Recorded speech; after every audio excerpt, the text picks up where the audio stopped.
안녕하세요. 영업은 신사답게 출고는 간결하게 리스맨 이용호입니다.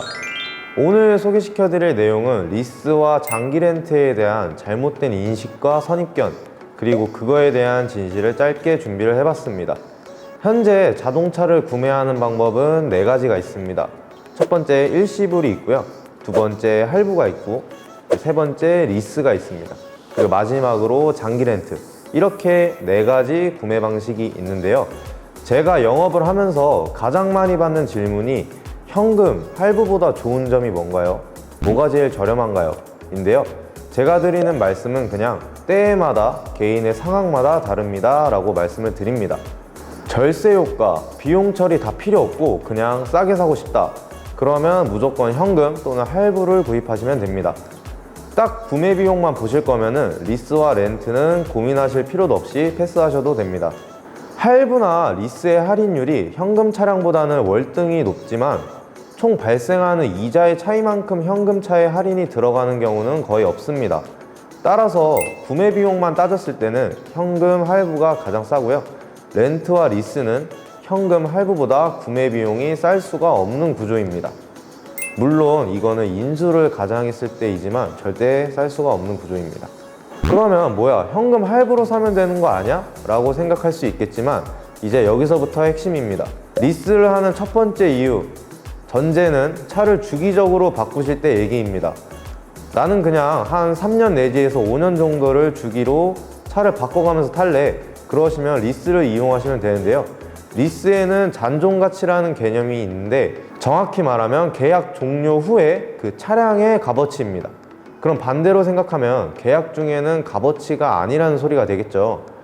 리스는 매달 리스료를 내는데 매달 발생하는 리스료는 잔존가치를 설정한 이외의 금액에서 발생을 하고 거기에 이자가 붙어서 월 납입금이 형성이 되는 건데요. 예를 들어 1억짜리 차가 있습니다. 그리고 잔존가치를 50%로 잡았다면 잔존가치를 설정하지 않은 나머지 50%의 가격에서 리스료가 발생을 하는 겁니다. 거기에 이자가 붙어서 월 납입금이 형성이 되는 거고요. 이 잔존가치의 개념이 있기 때문에 같은 차량이지만 월 납입금만 봤을 때는 할부보다 쌀 수가 있습니다. 왜? 잔존가치가 있기 때문에. 하지만 인수 시에는 이 잔존가치를 모두 지불을 해야 인수가 가능하기 때문에 인수를 가장했을 때는 총 비용적인 부분에서는 할부보다 비싸지는 겁니다. 우리가 공짜로 차를 탈 수 있는 방법은 그 어디에도 없습니다. 내가 만약 반납을 하고 다달이 나가는 돈만 저렴하게 차를 운용하고 싶다, 그러시면 리스를 하시면 됩니다. 두 번째 이유, 비용 처리와 절세 효과인데요. 이 비용 처리는 많은 분들이 오해하고 계신 게 현금 또는 할부는 비용 처리가 안 되는 줄 아시는데 됩니다. 똑같이 연간 1,500만 원 가능하고요. 하지만 그 비용 처리가 적용되는 범위가 다른 겁니다. 현금 같은 경우는 차량의 감가상각비만 비용 처리가 되고요, 할부 같은 경우는 거기에 플러스로 이자까지 비용 처리가 되는데 리스는 그걸 넘어서 리스료까지 비용 처리가 범위로 잡혀 있습니다. 그래서 비용 처리를 하시기 위해 차를 사시는 분들이 있을 정도로 리스가 이 부분에서는 혜택이 큽니다. 요점은 현금, 할부도 비용 처리가 되지만 적용되는 범위가 다르다 는 점만 알고 계시면 되겠습니다. 그리고 절세 효과는 아무래도 차를 구매하는 명의 자체가 캐피탈 명의로 구매를 하는 거기 때문에 재산세 인상이나 건보료의 인상을 피할 수가 있는데요. 재산으로 잡히지 않기 때문에 이에 대한 장점도 분명히 있다는 점 참고해 주시면 되겠습니다.